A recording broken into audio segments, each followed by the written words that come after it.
এই জন্য পশ্চিমবঙ্গে সংখ্যালঘু অধিকার দিবস পালন করলেন। সংখ্যালঘু অধিকার দিবস, বাহ বাহ বাহ।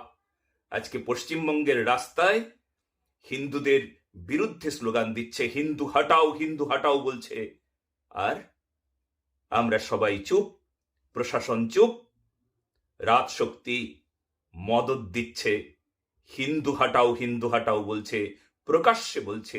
এ আমাদের পশ্চিমবঙ্গের দৃশ্য, এ বাংলাদেশের দৃশ্য না। দেখুন ভিডিওটা।